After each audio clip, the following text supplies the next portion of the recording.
terkait dengan jurus. Tadi barusan saya dengar terkait dengan jurus. Keunikan jurus dari Taji Malela ini apa jurusnya? Yo, yo, yo, yo, yo. Berjumpa lagi di channel Berbagi Bersama Sahabat Sentra. Nah, di kesempatan kali ini kita akan berbagi wawasan, berbagi pengetahuan, berbagi informasi terkait dengan pencak silat Taji Malela. Nah, ini mungkin terdengar asing ya bagi kita ya, bagi beberapa kawan, sahabat sentra di luar sana. Nah, saat ini saya sedang duduk bersama Kang Jaka ya, Kang Jaka. Nah, Kang Jaka ini salah satu pelatih dari Taji Malela ya. Yeah. Oke, pelatih ini spesialisnya pelatih apa? Ada spesialisnya nggak kalau pelatih itu, Kang Jaka? Kalau spesialisnya ada sih sebenarnya. Ada. Jadi kalau untuk di sini saya sebagai pelatih unit kegiatan mahasiswa ya, UIN Sunan Gunung Jati Bandung. Kalau syarat untuk menjadi pelatih ya, kalau di Taji Malela sendiri itu harus melewati tingkat dasar 1, 2, 3, dan 4. Lalu setelah itu lolos di lanjutan 1, baru bisa melatih di perguruan. Jadi tahapannya seperti itu. Jadi tingkatannya harus melewati dulu ujian kenaikan tingkat dasar 1, 2, 3, 4, lanjut ke ujian kenaikan tingkat lanjutan 1, baru bisa melatih. Dari lanjutan tingkat 1 ada lagi tahapannya selanjutnya? Ada lagi, dari lanjutan 1 sampai 4 juga sama, lanjutan 1, lanjutan 2, lanjutan 3, lanjutan 4. Baru dari situ ke pendekar. Pendekar muda, pendekar madya, pendekar utama. Oke, dari pendekar utama ada lagi tingkatannya? Udah paling tertinggi pendekar utama. Oh, pendekar utama. Oke. Nah, Kang Jaka ini pertama kali minat atau tertarik, ini ceritanya gimana nih ikut perguruan silat Taji Malela nih? Oke, terima kasih Kang. Ya, untuk tertarik dengan Taji Malela karena saya dulu ikut Taji Malela itu waktu kelas 1 SMP. Kelas 1 SMP tertarik karena memang sebelumnya saya tertarik dengan pencak silat ya, pencak silat dulu sempat ikut juga pencak silat yang lain gitu ya. Dan emang nenek juga senang dengan almarhum nenek saya juga silat juga lah gitu lah ya. Jadi saya tuh pengen melestarikan budaya, mendidik mengembangkan pencak silat di Indonesia, kalau bisa sampai ke dunia internasional. Oke. Oh, jadi emang ada darah ini ya, seni ya, dari nenek ya? Ya, nenek dulu pesilat juga lah. Silat juga. Cuman nggak diturunin ke anaknya, nggak diturunin ke cucunya, cuma beres di nenek udah aja. Oh, beres di nenek udah. Iya. Oh, karena mungkin apa Kang Jaka lihat sosok nenek yang ikut pencak silat jadi tumbuh kecintaan terhadap seni itu? Itu salah satunya mungkin ya. Salah satu faktor saya juga jadi tertarik dengan pencak silat karena emang dulu diceritainnya tentang silat, tentang uyut saya dulu, kakek buyut saya dulu emang pesilat juga lah gitu. Jadi saya semakin sering diceritain, semakin tertarik, semakin pengen bisa gitu. Pencak silat tuh kayak gimana sih? Pencak silat tuh harus seperti apa sih? Jadi pesilat tuh harus apa aja kan? Nah, kebetulan di SMP ada ekskul Taji Malela. Langsung saya udah nggak ragu lagi, langsung ikut. Langsung ikut karena ada judulnya pencak silat aja ya. Jadi pencak silat. Pokoknya ikut aja ya. Tertarik. Ternyata memang kesenian Taji Malela juga nyambung lah gitu. Taji Malela juga namanya itu nama dari. Nah itu Taji Malela itu sejarahnya ya. Ya, gimana nih? Kita berbagi informasi dan wawasan. Sekalian ngobrol ya. Jadi sejarahnya sendiri Taji Malela, kalau perguruan silat Taji Malela didirikan oleh Raden Jajat Sudrajat Kusumadinata atau lebih dikenal sebagai Jajat Paramor. Misal selain pesilat, guru besar kita pencipta aliran Taji Malela juga sebagai musisi, sebagai anggota DPR juga ya. Jadi kalau Kang Lingga tahu, Nika Ardila, nah itu guru vokalnya itu Kang Jajat. Oh, guru vokalnya di Guru Karyata kan? vokalnya waktu kecil itu Kang Jajat. Oh, Kusuma iya. Dinata, iya. Raden Jajat Kusuma Dinata, ya, Jajat Paramore kalau dulu bandnya itu terkenal band Paramore. Band Paramore dulu Iya, gitu. band Paramore. Oh, Kang Pak Jajat ya. Terus nama Tajimaela sendiri diambil dari nama seorang Prabu. Prabu seorang- Sumedang Larang. Prabu Kerajaan Sumedang Larang. Kebetulan saya juga ayah dari Sumedang. Jadi udah nggak asing nama Tajimaela itu karena sering cerita dari ayah, cerita dari kakek ke Prabu Sumedang itu kayak gimana sampai turun ke bawahnya. Jadi namanya Tajimaela nggak asing, makanya langsung tertarik, langsung gabung aja. Oh, mungkin ini takdir Kang ya. Karena dari kecil kan kita tidak tahu ya. Iya benar. Tidak tahu mau diarahkan kemana sama orang tua, tidak tahu kita mau akan seperti apa. Ternyata jalan ceritanya pas masuk SD ada pencak silat yang diinginkan Iya. dari kecil Ya benar. plus Tajimalelanya itu Plus ya. Tajimaela. Ya, kebetulan. Iya ya. Kang Jaka, keunikan dari pencak silat Tajimalela itu apa, Kang Jaka? Keunikannya tersendiri itu dari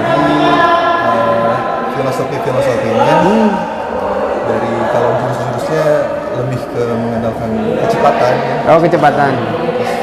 Terus pantang mundur, pantang menyerah gitu. Harus sebisa mungkin harus dilakukan ya. Jadi kita itu kalau di bela diri itu harus batur usik orang Inggris. Apa itu artinya tuh? Kalau sebelum orang lain melakukan kita udah duluan gitu. Itu yang spesial dari kita, makanya gerakan praktis, gerakan bela diri yang simpel, nggak ribet, harus kesana kesini tapi langsung ke tujuannya. Langsung ke tujuannya ya. Ya simpel aja ya, Simpel. praktis ya. Praktis, simpel. Cepat aja ya gitu Cepat. ya. Nah, itu salah beberapa keunikan dari pencak silat Tajimalela. Nah, kalau untuk lihat peraga-peraganya ada nggak di peragaan-peragaan di itu di YouTube gitu ada? YouTube Ada ya? Sebagian ada. Sebagian ada. Oke. Di searching Tajimaela, berhasil Tajimaela pasti ada di situ. Peragaan-peragaan mengenai sedikit jurus lah mungkin ya, segambaran sekilas aja pasti ada. Pasti ada ya, seperti apa. Nah, nanti boleh Sobat Sentra lihat-lihat referensi seperti apa Bisa jurus-jurus ya. searching. Ya. Pencak silat Tajimalela ya. Nah, Kang Jaka, ini kan ada teman-teman kita nih di belakang ya. Pasti ada berbagai apa ya, ada beda-beda pendapat atau beda-beda apa ya, sudut pandang gitu ya terkait dengan apa pencak silat Tajimalela. Ya. Nah, kalau kita balik ke belakang, ini apa sih manfaat yang paling utama gitu untuk apa mengikuti latihan itu seperti teman-teman nih untuk Manfaat ya paling utama. latihan di Tajimaela gitu. Manfaat latihan pencak silat ya, yang paling utama itu yang satu kesehatan. Kesehatan. Nah, jadi mengolah fisik kita, karena di Tajimaela kita hampir 90% fisik ya, fisik. Oh, 90% fisik Tajimalela fisik, ya. pure fisik, kalau bisa dibilang pure fisik ya. Jadi pernapasan itu hanya sedikit aja lah, ada tapi sedikit. Ada tapi sedikit.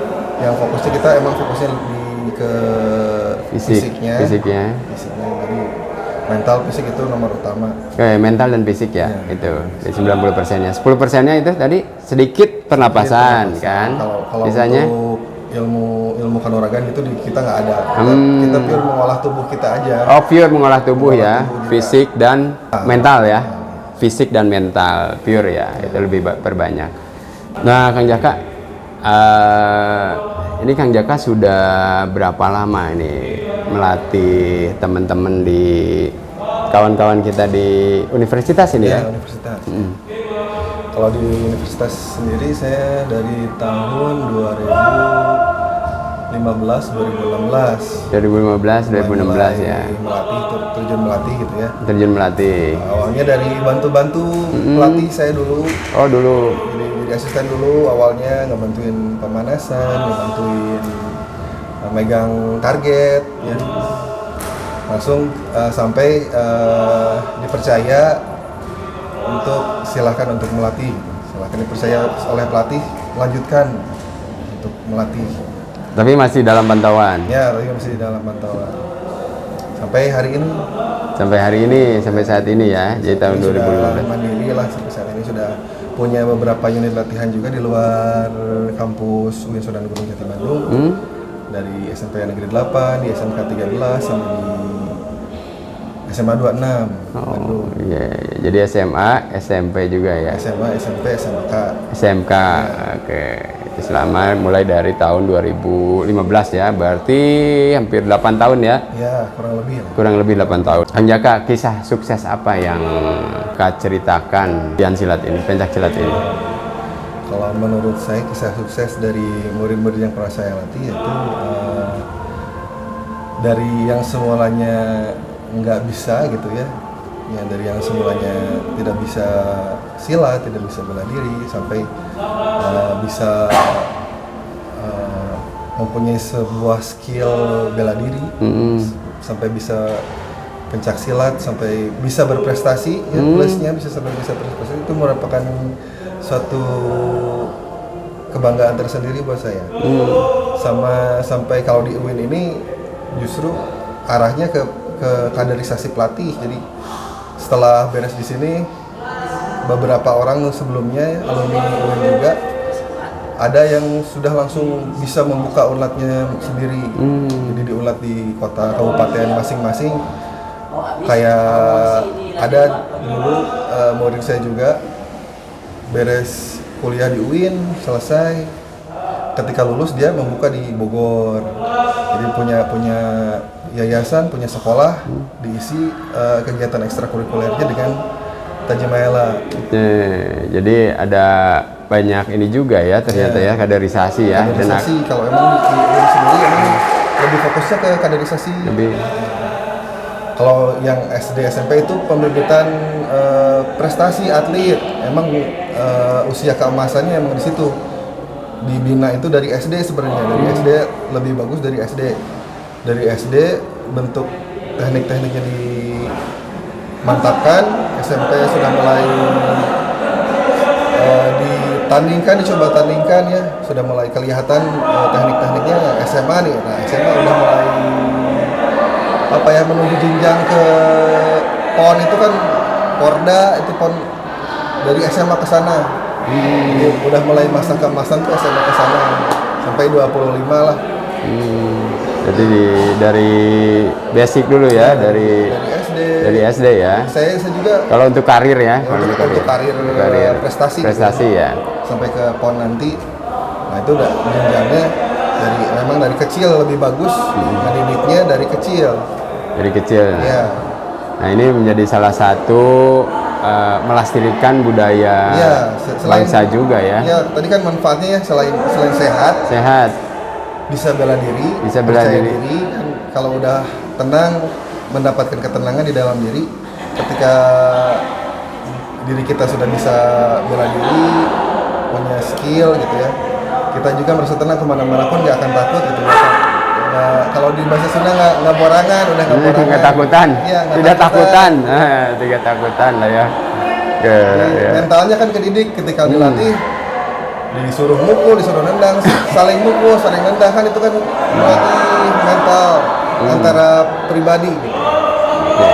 Jiwanya terlatih, fisiknya juga terlatih dengan latihan fisik, kayak push up, sit up, squat jump ini kalau di sini ya. Ini menumbuhkan kepercayaan diri karena fisiknya juga sudah terlatih gitu. Selain sehat, itu mah udah utama ya, sehat ya. Plusnya tuh skill, dapat skill bela dirinya. Plusnya lagi bisa berprestasi. Berprestasi membanggakan kedua orang tua, mengharumkan nama organisasi. Dari kota, di organisasi ya, dari kota, tingkat daerah, Jawa Barat sampai ke tingkat nasional, tingkat dunia kan merupakan apa ya, itu manfaat yang luar biasa. Daripada kita senang berantem di jalanan gak jadi apa-apa kan Kang ya. Kalau di jalanan berantem paling masuk rumah sakit, masuk penjara. Ya. Mending di sini dapat prestasi. Mending di sini dapat prestasi, dapat duit ya. Dapat ya setidaknya dapat kebanggaan lah ya. Ya, dapat kebanggaan. Kebanggaan buat orang tua bangga. Orang tua. Perguruan juga bangga kan. Bangsa juga kalau bisa sampai membela Indonesia kan, bangsa Indonesia sendiri kan bangga dengan apa yang kita sumbangkan buat negara. Iya.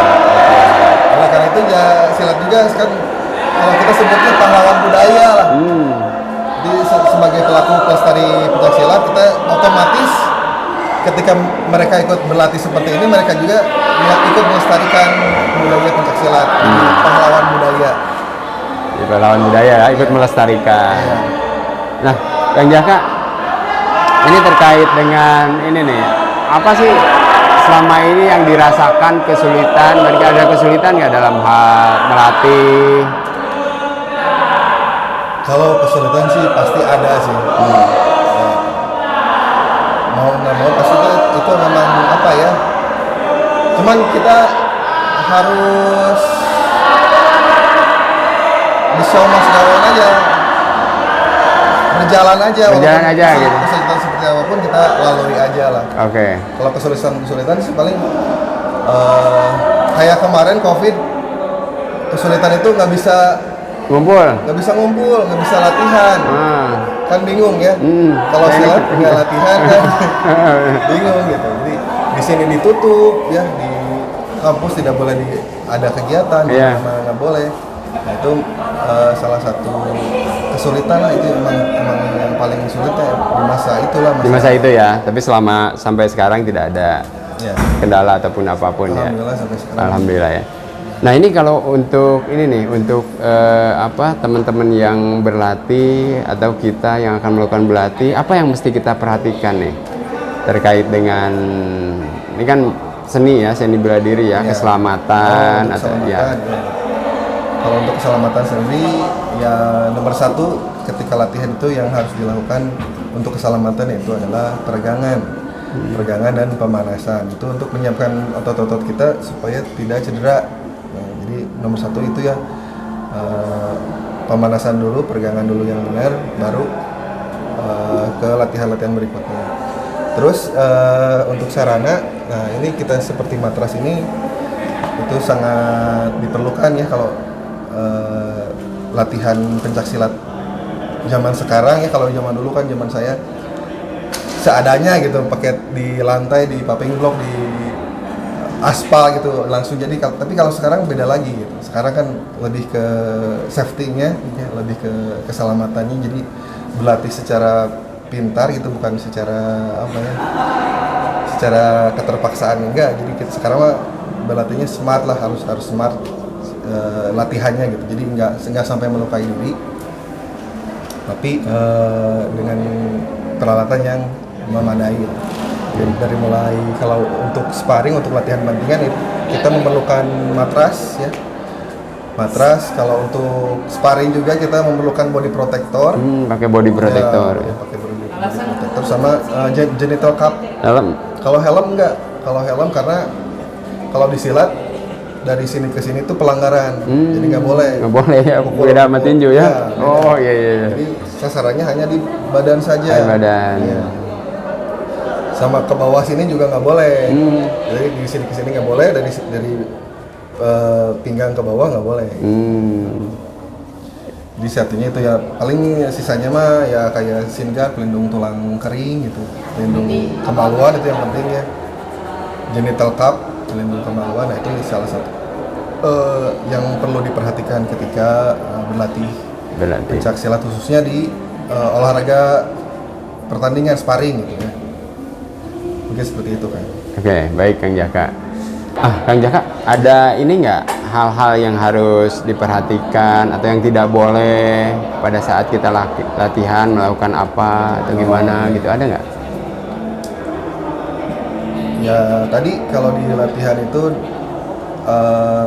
ininya ya hal-hal yang perlu dilakukannya ya berurutan gitu ya, dari mulai berdoa ya, kalau untuk memulai latihan dimulai dengan doa.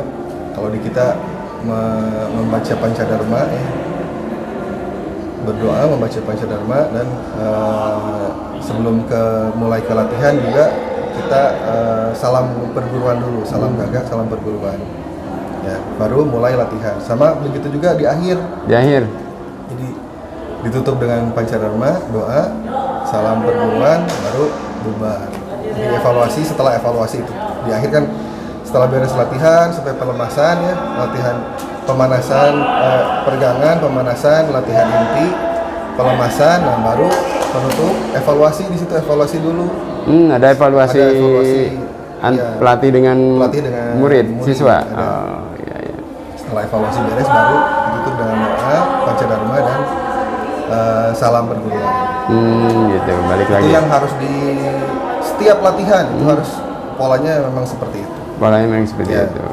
Ya, Kang Jaka, ada momen atau pengalaman yang paling berkesan selama melatih, selama menjadi pelatih gitu, selain tadi siswa yang berprestasi, ada lagi nggak? Kalau momen yang berkesan sih, ya sebenarnya tadi sih bisa mendidik siswa yang tadinya nggak bisa gitu, sampai bisa benar-benar bisa melakukan teknik-teknik yang baik sampai berprestasi. Itu merupakan Momen kebanggaan, momen ya, kebanggaan dan kebahagiaan ya. Baik. Karena, terus ya bisa mendisiplinkan siswa itu kan salah satunya. Ketika beliau sudah sudah berprestasi, pasti itu melewati proses yang sedemikian rupa sampai membentuk pribadi yang seperti itu gitu. Yang berprestasi, berharga gitu. Baik Kang Jaka, boleh Kang Jaka berbagi kepada kawan-kawan yang di luar sana ya, tentunya ya, terkait dengan kita sebagai generasi muda harus gimana dan mesti apa gitu. Kalau pesan saya bagi teman-teman semua ya, kita sebagai generasi muda itu harus memanfaatkan waktu kita ya. Jangan menyia-nyiakan waktu kita kepada hal-hal yang negatif. Jadi usahakan waktu kita itu pergunakan dengan baik mumpung masih muda gitu ya.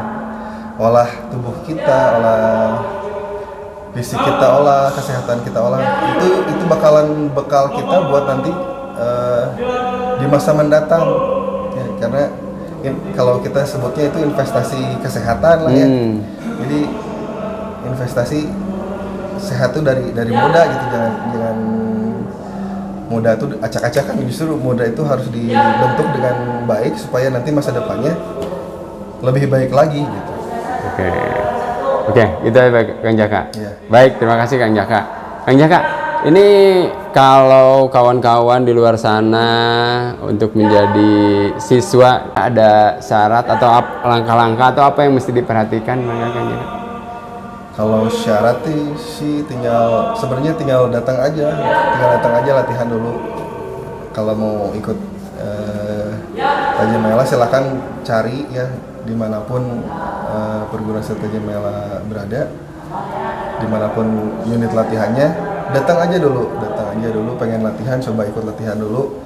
Kalau nyaman, kalau enak, lanjutkan silahkan. Ya, mungkin seperti itu. Jadi nggak ada syarat khusus sih sebenarnya. Kalau dari umur PAUD juga sebenarnya masih bisa. Umur PAUD masih bisa ya? Iya bisa. Jadi dari umur PAUD sampai mahasiswa sampai dewasa juga kita terbuka. Ya kita terbuka. Jadi kita arahkan kalau PAUD nanti ada khusus kelasnya, kelas TK, PAUD, SD. Ya. Kalau SMP beda lagi karena si tulangnya udah beda.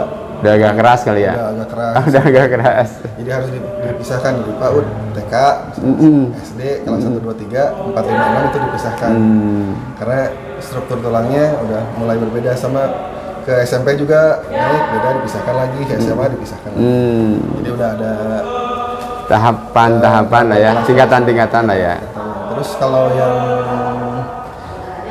SMP itu baru ikut pengukuhan. Di kita ada yang namanya pengukuhan, yaitu penerimaan anggota baru seperti upacara adatnya ya.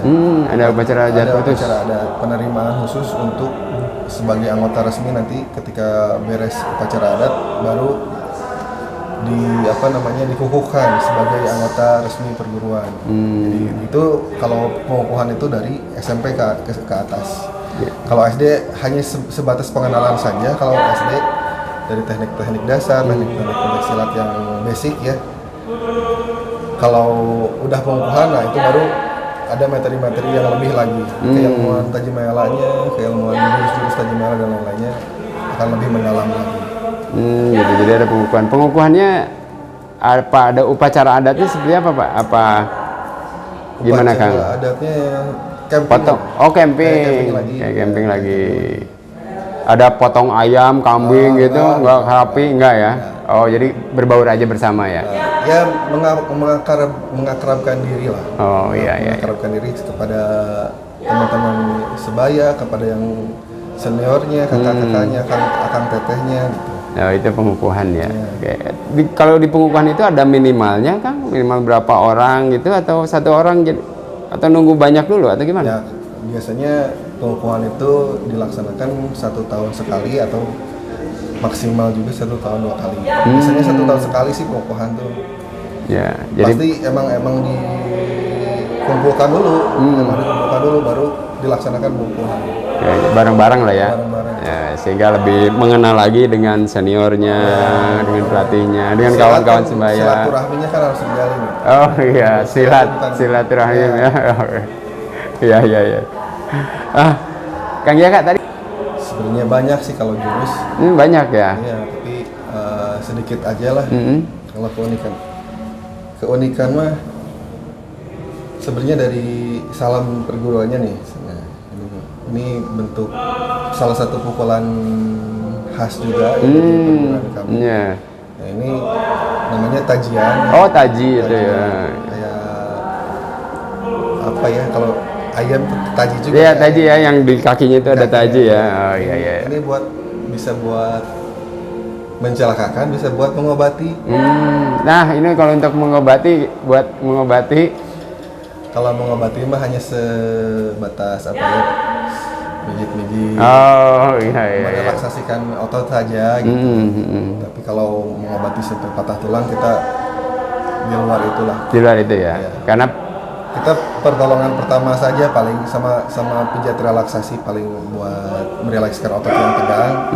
Biasanya kalau beres latihan ototnya tegang itu direlaksasi.